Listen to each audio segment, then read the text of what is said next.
Welcome again. 35 question हमने कर लिए थे। 36, in which of the following sectors the employment elasticity has been estimated to be greater than 1 during the period 2004-5 2009-10।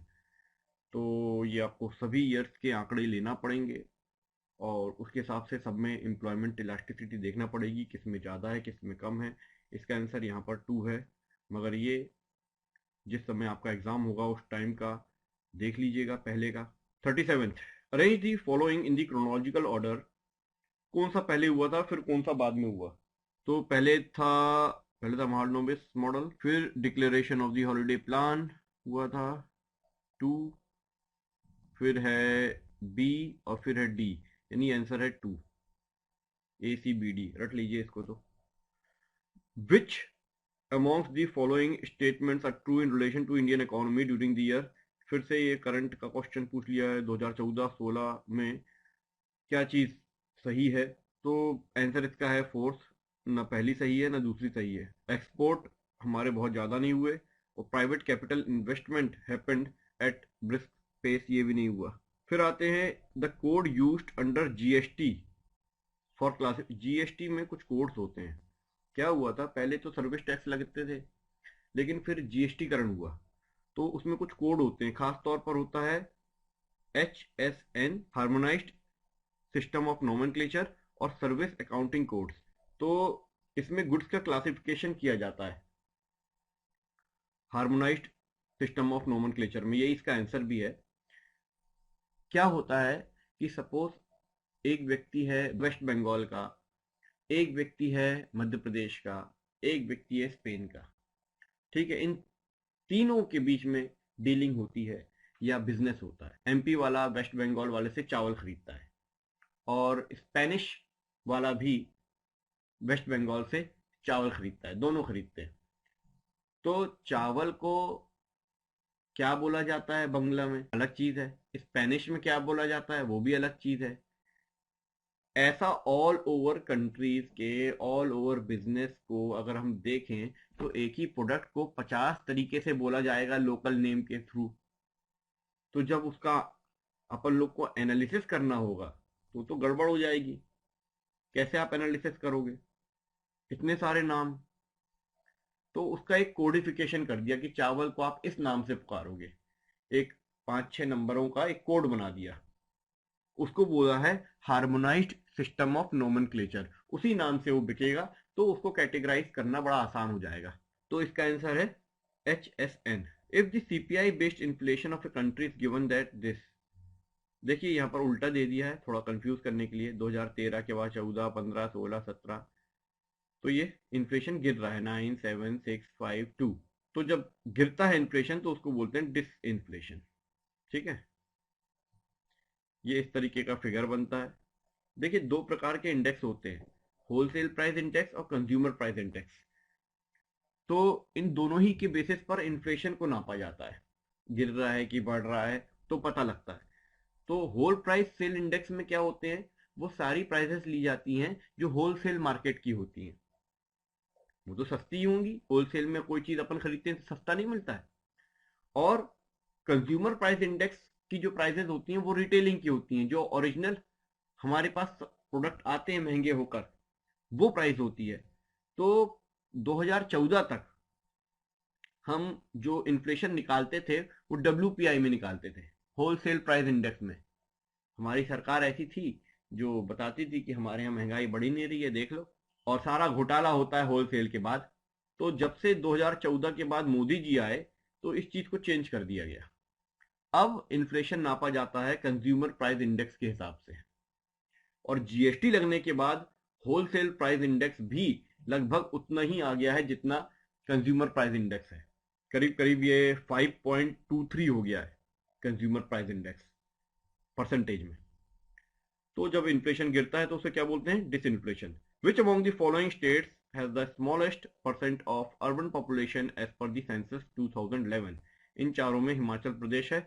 List आपको रटना पड़ेगी हर state के हिसाब से, और उसमें भी अर्बन और रूरल दोनों ही कर लीजिएगा।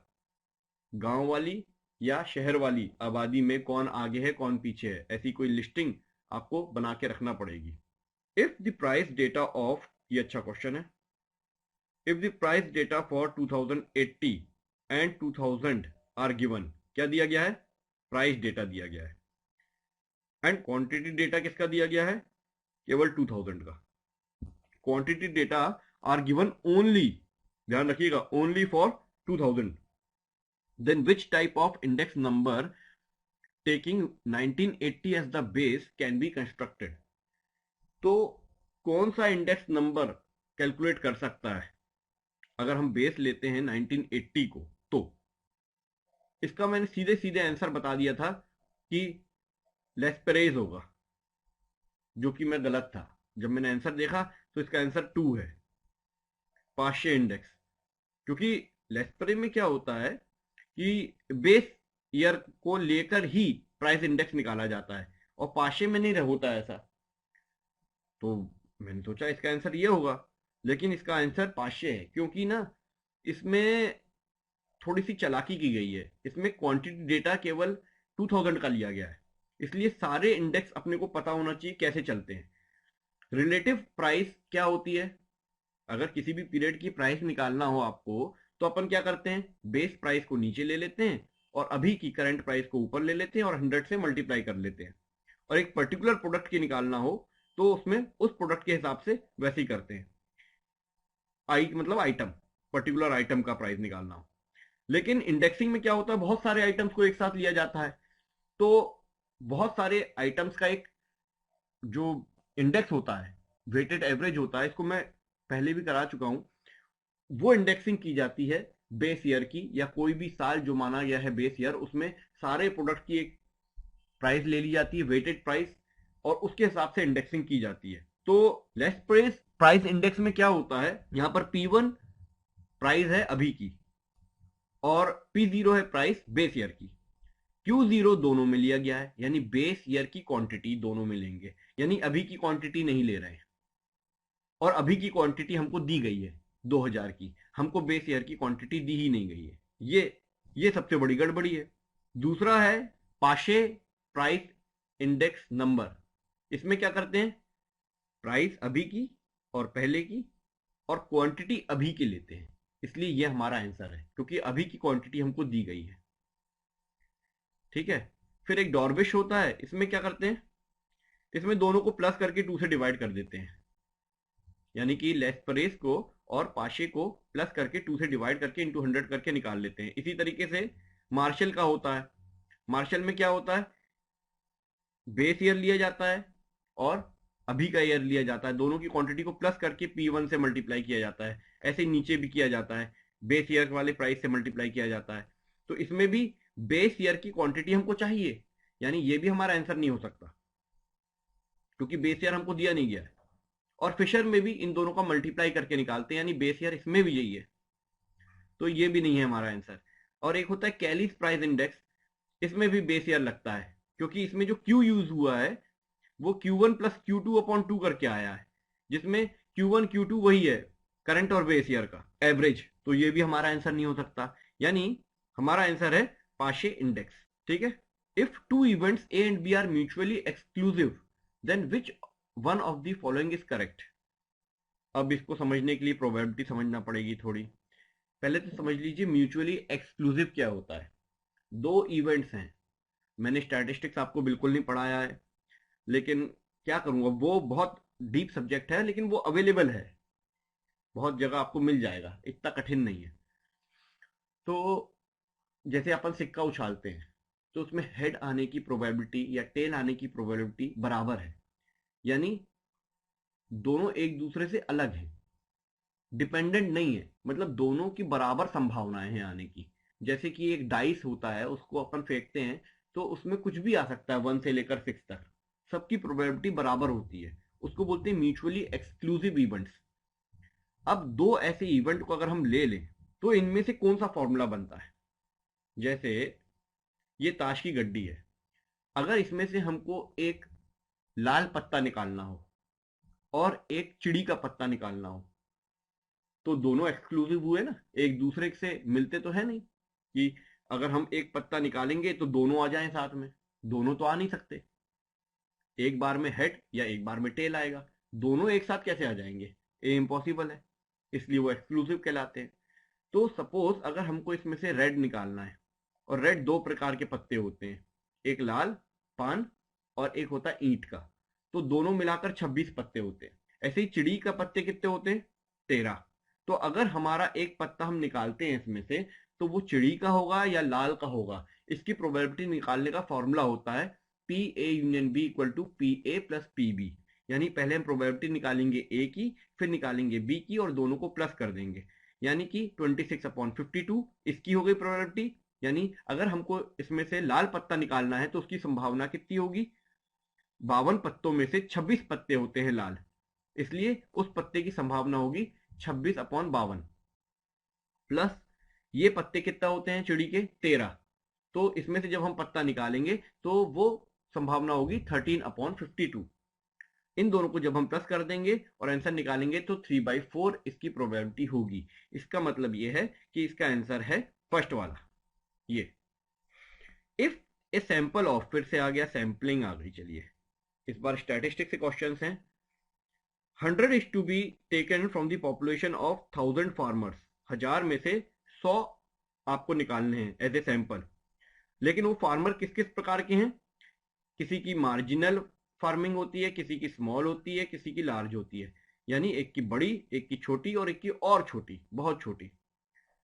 तो कौन सा सैंपलिंग आप इस्तेमाल करेंगे, तो मैं आपको एक एग्जांपल देता हूं, बहुत सिंपल सा एग्जांपल है, उसको समझिएगा।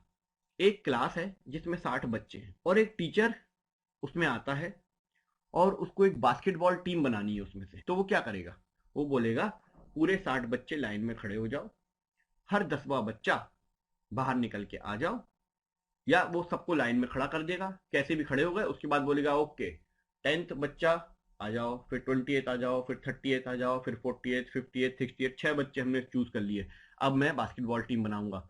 क्या ये सही सैंपलिंग है, बिल्कुल नहीं। आपको पता ही नहीं है वो खेल पाएंगे कि नहीं। मान लो उनमें से 2 लड़कियां निकली, 3 लड़के निकले, तो टीम कैसे बनेगी, 6 ले लिया आपने ओके, लेकिन टीम कैसे बनेगी, नहीं बन सकती। ऐसी सैंपलिंग जब हम करते हैं इसको बोलते हैं सिस्टमैटिक सैंपलिंग।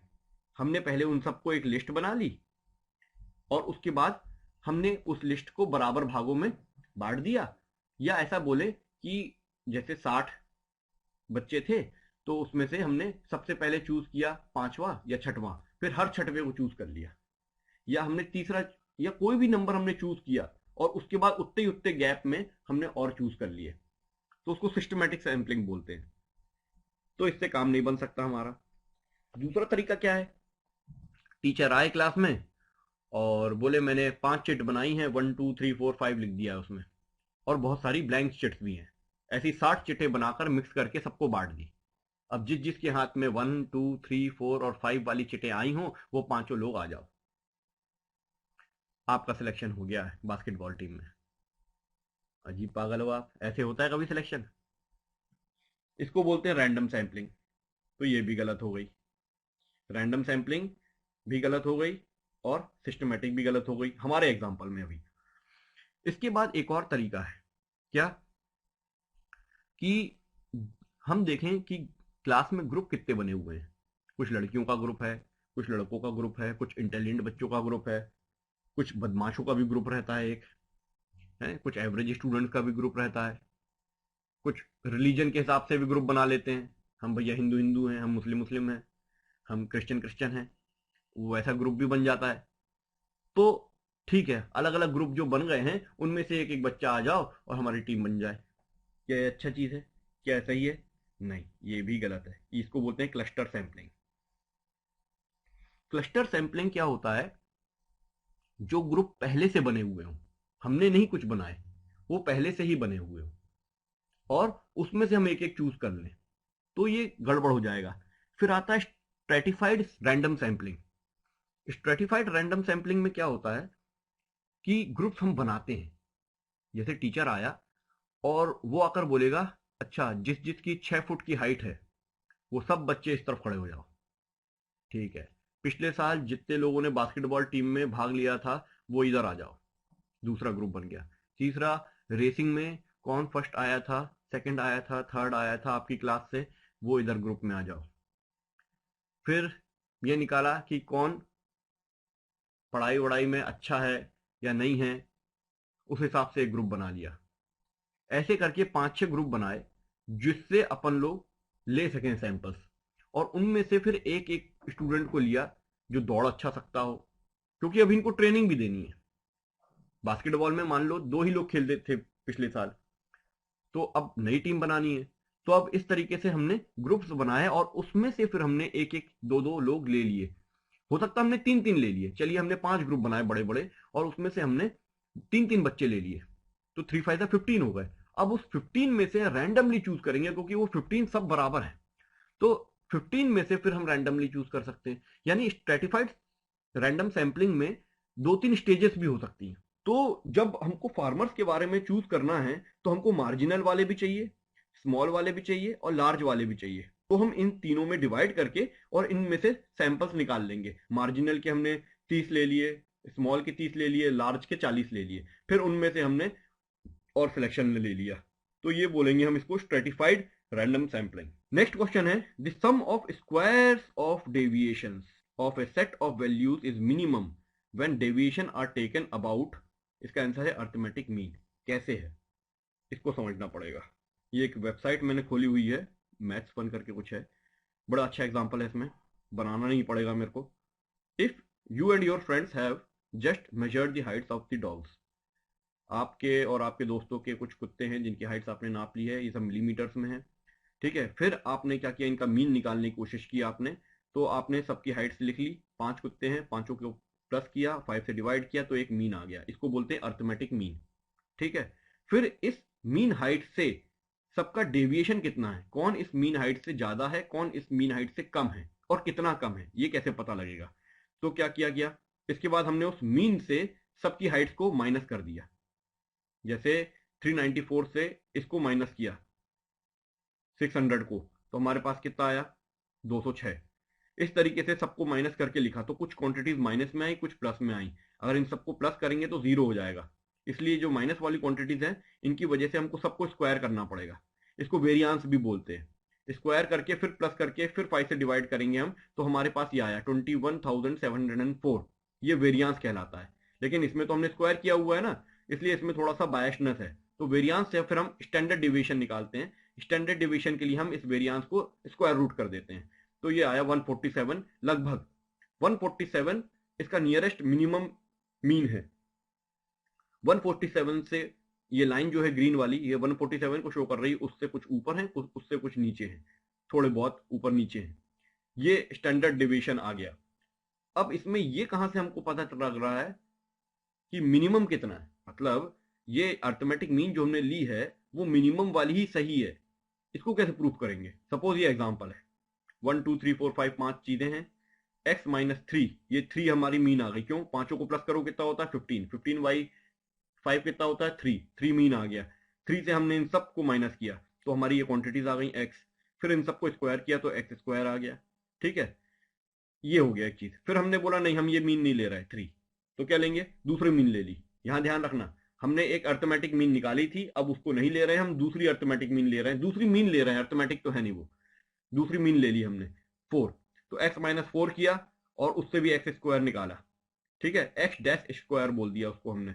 फिर हमने x को सम किया तो आया 15, x स्क्वायर को सम किया तो कितना आया 10, और x डैश को स्क्वायर किया और फिर उसको सम किया तो आया 15। तो ज्यादा कौन सा आ रहा है, ये मिनिमम कौन सा आ रहा है, ये एक्स स्क्वायर मिनिमम आ रहा है जब हमने मीन 3 लिया था, और जब हमने दूसरा कोई भी मीन लोगे तो मिनिमम नहीं आएगा। तो we observe that the sum of the squares of deviation taken from mean 3 is less than that taken from the 4। कोई भी अदर वैल्यू लोगे आप इससे तो नहीं आ सकता, करके देख लेना। तो ये एक थ्योरम है, एक प्रूफ है, प्रूफ होता है ये। इसमें हमारा आंसर आएगा अर्थमेटिक मीन, ठीक है। नेक्स्ट क्वेश्चन है, match the list sampling distribution Sai square distribution कहलाता है, discrete distribution, Poisson distribution, measures of central tendency में मोड आता है, पर्पसिव में ये नॉन प्रोबेबिलिटी बेस्ड सैम्पलिंग आती है। यानी इसका आंसर है 3, 2 1 4 3। अब इसके बाद 47 से 50 तक असर्शन और रीजन वाले क्वेश्चंस हैं। यानी अगर ए और बी, ए और आर दोनों सही हैं और आर सही से एक्सप्लेन कर रहा है ए को, तो हम बोलेंगे 1 आंसर है। अगर ए और आर सही हैं और आर सही एक्सप्लेनेशन नहीं है ए का, तो हम उसको 2 बोलेंगे, और अगर ए सही है आर गलत है तो 3, ए गलत है आर सही है तो 4।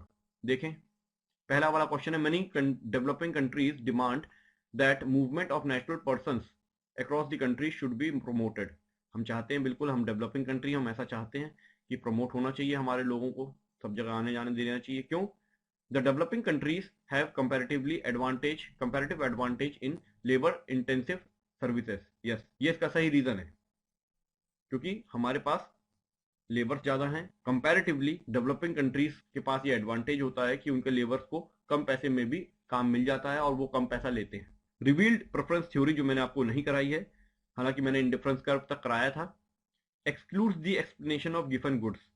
इसमें गिवन गुड्स नहीं आता है। गिवन गुड्स क्या होते हैं?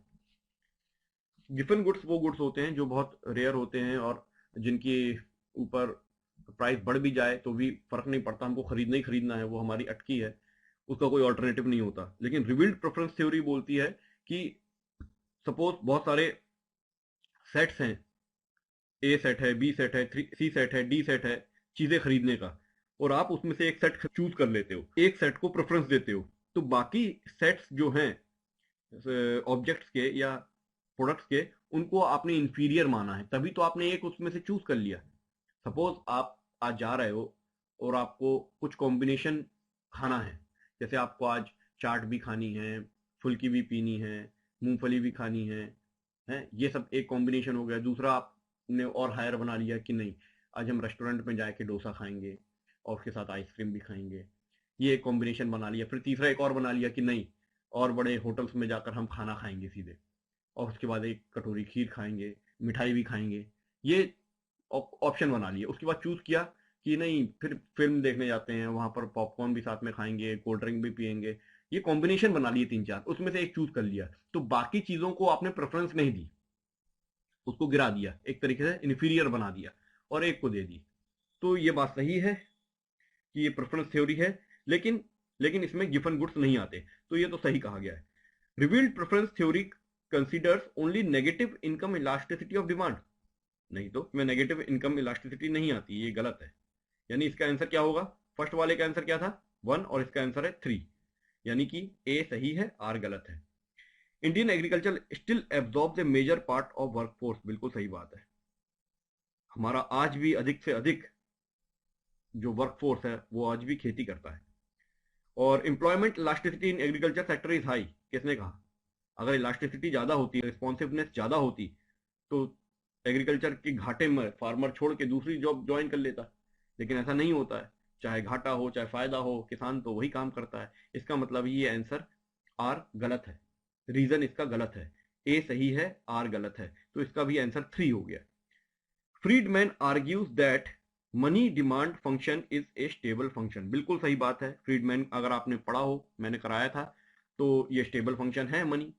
Friedman treats money as one type of assets in which wealth holder can keep a part of their wealth. बिल्कुल सही बात है, वेल्थ होल्डर अपने हिस्से की कुछ वेल्थ को अपने पास रख सकता है, और वो मनी को इसी तरीके से ट्रीट करता है, उसका एक हिस्सा वो अपने पास एज ए वेल्थ रख लेता है।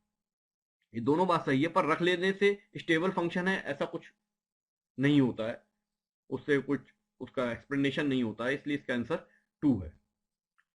That's it, thank you. ये पेपर खत्म हो गया है, इसके बाद पार्ट 3 स्टार्ट करेंगे, पेपर 3।